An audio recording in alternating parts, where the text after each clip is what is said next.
আজকে 53 বছর স্বাধীনতার এখনো আমাদের শুনতে হয় যে বঙ্গবন্ধু শেখ মুজিবুর রহমান স্বাধীনতা কখনো চাননি, তিনি চেয়েছিলেন পূর্ব পাকিস্তানের অধিকার প্রতিষ্ঠা করতে।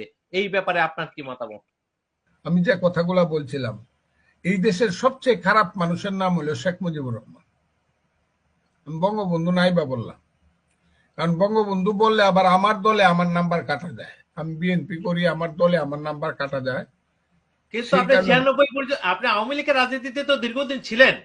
আপনি বঙ্গবন্ধুর আদর্শ কথাটা বিশ্বাস আপনি করেন না, আওয়ামী শোনেন, লীগকে বিশ্বাস করেন না, কিন্তু আওয়ামী আমার লীগের রাজনীতি কথাটা আপনি করেছেন শোনেন, আমি স্বাধীনতার কি পর বলি দীর্ঘদিন। আপনি বুঝবার চেষ্টা করেন। জি। শেখ মুজিবুর রহমান খুব খারাপ লোক আছিল। শেখ মুজিবুর রহমান জেলমেল খাটিয়া এই দেশে ইস্পাহানি আদমজি দাউদ বাওয়ানি সাইগলদের ওই যে নাতিরা এখনো গাড়ি চালাইতো, রোলস রয়েস মার্সিডিস, আমরা রাস্তায় কারোয় দেখতাম। আমরা তাদের আদমজিনগরের কর্মচারী হইতাম। আমরা ওই যে বাওয়ানি জুট মিলের আমরা ম্যানেজার হইতাম। শেখ মুজিবুর রহমান এদের থেকে আমাদেরকে রক্ষা করছিল। খুব খারাপ কাম। আর ওই যে পাকিস্তানি সুন্দর সুন্দর ছেলেরা এসে আমাদের সুন্দরী মেয়েরা বিয়া করিয়া করাচি পিন্ডিতে নিয়ে যাইতো, আর আমরা মনে করতাম আমাদের বাগনা বাগনি গুলা খুব সুন্দর হয়েছে। এটা থেকে শেখ মুজিবুর রহমান আমাদেরকে বঞ্চিত করছে। খুব খারাপ মানুষ শেখ মুজিবুর রহমান। শেখ মুজিবুর রহমান খুব খারাপ মানুষ। সেই শেখ মুজিবুর রহমান এই কথাগুলো বললেন না, কিন্তু খুব খারাপ মানুষ। ফাঁসির মঞ্চে গিয়েও বলছে 1969 সালে আগরতলা ষড়যন্ত্র মামলায় ফাঁসির মঞ্চে গিয়েও বলছে, আপনি জানেন কিনা জানি না, কে জানে তাও জানি না আমি, বাংলাদেশে কেউ জানে কিনা 1967 সনে নভেম্বর মাসে শেখ মুজিবুর রহমানকে সেন্ট্রাল জেল থেকে, ঢাকা সেন্ট্রাল জেল থেকে ক্যান্টনমেন্ট নিয়ে যাওয়া হয়। তখন তিনি পুলিশকে বলছিলেন, ভাই তোমরা দাঁড়াও, আমি আমার মাটিতে বাংলার মাটির ছয়ে বলল শেখ মুজিবুর রহমান, এই বাংলায় আমার জন্ম, এই মাটিতেই যেন আমার মৃত্যু হয়। সেই শেখ মুজিবুর রহমান খুব খারাপ মানুষ। আগরতলার ষড়যন্ত্র মামলায় পড়েও আইয়ুব খানিদের সঙ্গে আপোষ করেন নাই, মুনায়েম খানদের সঙ্গে আপোষ করেন নাই। খুব খারাপ মানুষ শেখ মুজিবুর রহমান। শেখ মুজিবুর রহমান 1969 সনের 22 ফেব্রুয়ারি আন্দোলনের মাধ্যমে 11 দফা আন্দোলনের মধ্যে জেল থেকে বেরিয়ে এসে রেসকোর্স ময়দানে 23 ফেব্রুয়ারি মিটিং করলো এবং ওখানে বঙ্গবন্ধু উপাধি পাইল। বঙ্গবন্ধু উপাধি পাওয়ার পরে একদিনের জন্য আপোষ করেন নাই। 70 সনের নির্বাচনে সারা বাংলাদেশ না সারা পাকিস্তানে মেজরিটি হলো। আমার মন্টু ভাই সাক্ষী, উনি আমার নেতা।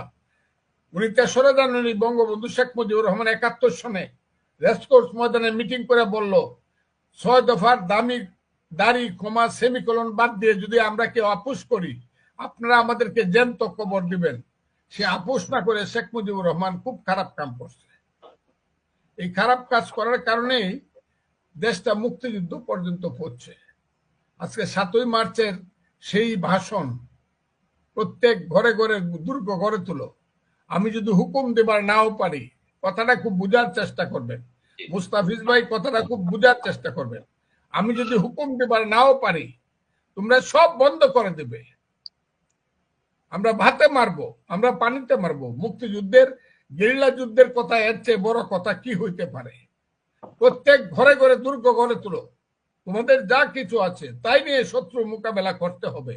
মনে রাখবা, রক্ত যখন দিয়েছি রক্ত আরো দেবো। আমি কথাগুলো যদি ভুল বলি আপনি ক্যাসেটটা বাজায় দেখবেন। এই ক্যাসেটটা এখন নিষিদ্ধ ক্যাসেট। শেখ মুজিবুর রহমান খুব খারাপ মানুষ বলিয়া আমি যদি হুকুম দেবার নাও পারি তোমরা সব বন্ধ করে দেবে। এবারের সংগ্রাম আমাদের মুক্তির সংগ্রাম, এবারের সংগ্রাম স্বাধীনতার সংগ্রাম।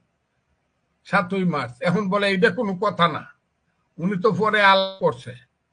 হ্যাঁ, 14ই মার্চে হিয়া খান আসছে, উনি তো পরে আপুস আলোচনা করছে। আরে বেটা, আপুস আলোচনা পৃথিবীতে ভিয়েতনামের যুদ্ধ হয়েছে, আমেরিকার সঙ্গে ভিয়েতনামের নেতাদের সর্বক্ষণ আলাপ আলোচনা হয়েছে। ইরানের সঙ্গে যুদ্ধ হয়েছে, শাহানশাহর সঙ্গে। ইরানের নেতারা প্যারিসে বসে আয়াতুল্লাহ খুমেনির সাথে সারাক্ষণ আলাপ করছে। এর জন্য কি বলা যাবে যে আলাপ করছে বলে স্বাধীনতা চায় নাই, মুক্তি চায় নাই? আলাপ তো হবেই। আলাপ এই যে এখন যে গাজা উপত্যকায় যুদ্ধ হইতেছে, ইসরায়েল ভার্সেস গাজা উপত্যকা এবং লেবানন, এখানে আলাপ আলোচনা সারা পৃথিবীতে হইতেছে না? এই কারণে বলা যাবে যে গাজা উপত্যকার লোকজন তো আপোষ করতে, তারা তো আপোষ করতে চায়। নো, এইসব করে শেখ মুজিবুর রহমানের মতো একটা খারাপ লোকরা আরো খারাপ করতে চায়। আমি আজকে বলতে চাই না কথাগুলো। জি ধন্যবাদ। আমার আমি আমার এখানে প্রশ্ন, এটা আপনি কালকে টেলিভিশনে দিবেন না আমি জানি। আমি না শুধু না এটা প্রচার হবে, এটা প্রচার হবে, এটা এটা এটা একেবারে ডিলে হবে না। এটা কথাগুলো বলি, এই লাইভ ডিলেট হবে না, এই লাইভ কন্টিনিউ থাকবে। বলি হ্যাঁ, বঙ্গবন্ধু শেখ মুজিবুর রহমান 25শে মার্চ পর্যন্ত ইতিহাসের ক্যাপ্টেন সে।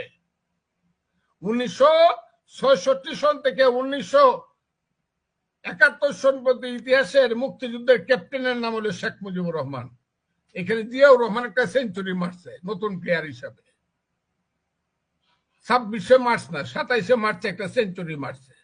আমি তাকেও ছোট করতে চাই না, উসমানীকেও ছোট করতে চাই না, তাজউদ্দিন, মনসুর আলী, কামরুজ্জামান, সৈয়দ নজরুলকেও ছোট করতে চাই না, আমি খালেদ মুশাররফ, শফিউল্লাহ, যারা 11টা চ্যাপ্টার কাউকে ছোট করতে চাই না। বাঙালি জাতির ইতিহাসে আজকে সে সবকিছু ভুলে বসে আছেন কেন?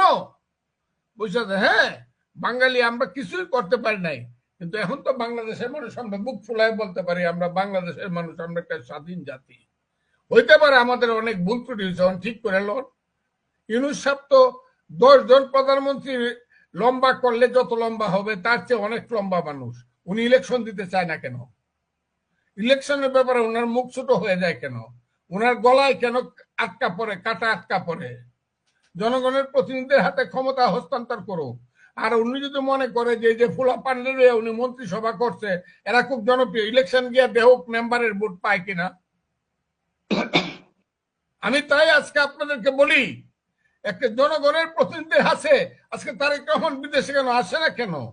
এটার পিছনে রহস্য কি? সব যদি দেশে আসতে পারে, ইউনূস সাহেবের সমস্ত মামলা যদি প্রত্যাহার হতে পারে, তারেক রহমানের সমস্ত মামলা প্রত্যাহার করে দেশে আসুক, দেখুক না তারেক রহমানের জনপ্রিয়তা কি। সবাই তো বলে তারেক রহমান খুব তারুণ্য, এখনো ছোট মানুষ না। তারেক রহমানের বয়স 60 বছর। বঙ্গবন্ধু শেখ মুজিবুর রহমান মারা গেছে 55 বছর, তখন তিনি সবচেয়ে সিনিয়র লিডার ছিলেন।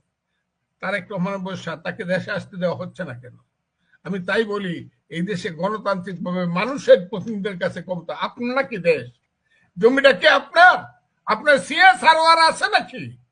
নো, সিএস সারোয়ারের মালিক হলো দেশের জনগণ। আমি জানি না আমার ভাই মুস্তাফিজ সাহেব কি কইব। সিএস সারোয়ারের মালিক হলো জনগণ। Let them to cast their vote in favour of anybody of the country, and they will choose their representative, and they will lead the parliament as a member of parliament, and they will do all the সংস্কার। আরে বাপরে, সংস্কার করবো Ali Riaz, doctor Ali Riaz 40 বছর পর্যন্ত যে দেশে নাই, তার সংস্কার আমার মানতে হবে। উনি নতুন করে আমাকে সংবিধান লিখে দেবে, এটা মানতে হবে। ফজলুর রহমানের বুকে গুলি না খাওয়া পর্যন্ত কারো সংস্কার মানবো না। সংস্কার করবে এই দেশের জনগণের প্রতিনিধিরা। আমি চাই এটা। দেন ইলেকশন। কয় বছর নেবেন? 1 বছর নেন, 1 বছর, 1.5 বছর নেন, 1.5 বছর। আর কি চান? বট গাছ থেকে কি কলা গাছ উঁচা হয়? বট গাছের আয়ু যদি 5 বছর হয় ইলেক্টেড গভর্নমেন্টের, কলা গাছ নন ইলেক্টেড গভর্নমেন্ট তার আয়ু তো 2 বছর হওয়ার কথা। এটা মানেন না কেন? আর সবাই মিললে কথা কন।